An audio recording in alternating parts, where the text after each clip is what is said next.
All right, today we're digging into one of the most powerful myths out there, the story of Faust. You know the one, the scholar who sells his soul to the devil. It's this ancient legend, right? But what's wild is that this bargain, well, it's never been more relevant than it is at this very moment. So, let's just start with a question, the one that kicks this whole thing off. What would you give for unlimited power? I mean, really, think about it. The power to satisfy every single desire, to know everything, to rule the world. What's the price tag on that? Is anything too high? Okay, let's dive right in. The Legend of Faust is all about a guy who was faced with that exact question, and he decided the price was totally worth it. And that price? His eternal soul. Yep, he made the ultimate bargain.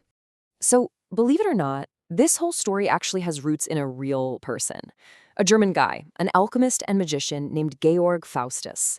But the myth as we really know it, that was hammered into shape by two absolute literary giants. First, Christopher Marlowe, way back in the Renaissance, and then, a couple centuries later, the one and only Johann Wolfgang von Goethe.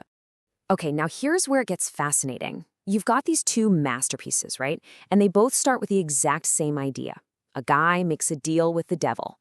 But, and this is the kicker, they end up in completely opposite places. It's two Fausts with two radically different fates. Let's actually break this down because the differences are huge. In Marlowe's version, the deal is basically a legal contract signed in blood. Faustus wants raw power, period. And the ending? Tragic. We're talking eternal damnation. But then you have Goethe. For him, it's not a contract, it's a wager, a bet. Faust basically dares the devil to give him an experience so amazing, so fulfilling that he'd want that moment to last forever. His goal isn't just power, it's to break out of his boring academic life and actually live. And, you won't believe it, his story ends in redemption. So, what does Marlowe's Faustus do with all this incredible, world-changing power?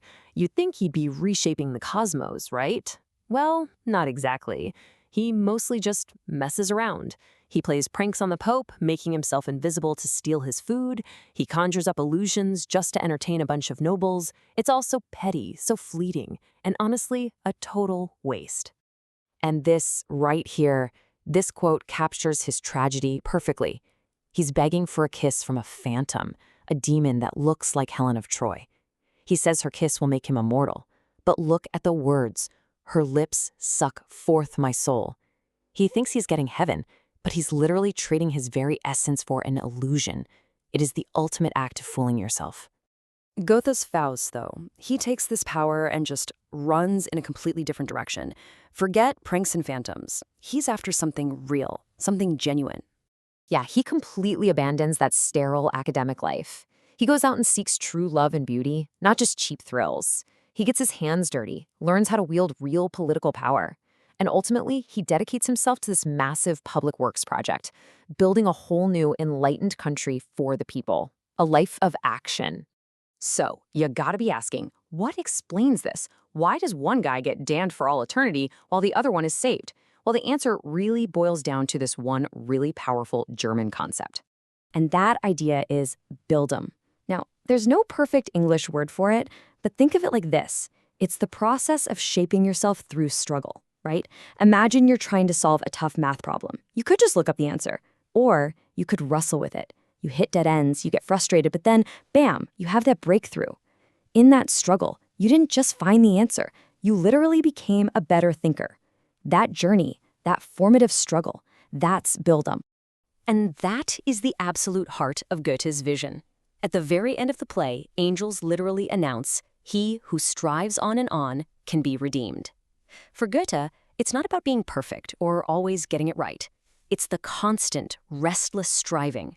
That process of Bildung, that's what makes us human. And in the end, that's what makes us worth saving. All right, so let's bring this home. Let's talk about today and how this very same devil's deal is being offered to every single one of us, right now.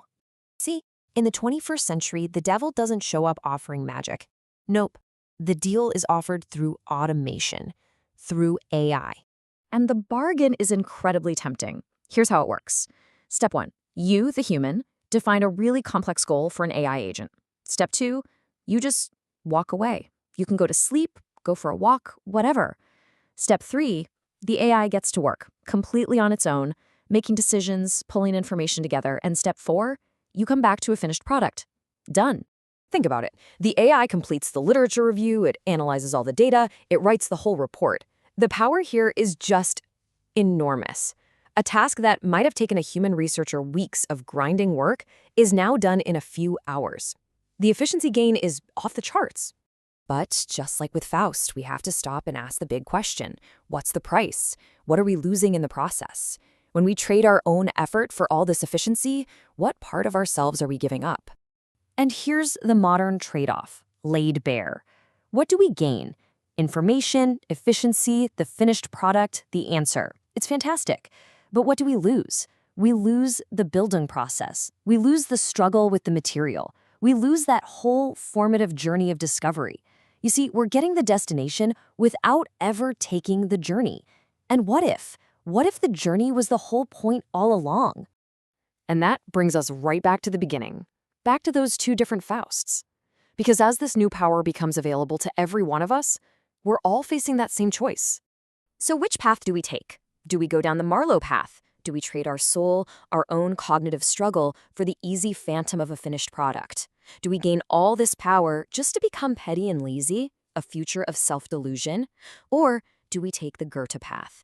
Do we use this new power not to avoid the struggle, but to grow? To embrace the hard work that actually makes us human? A future of striving and, well, maybe even redemption. Look, the technology is already here. The deal is on the table for all of us. As AI offers us this almost godlike power, the timeless question of Faust is no longer just a story, it's personal. So which Faust will we become?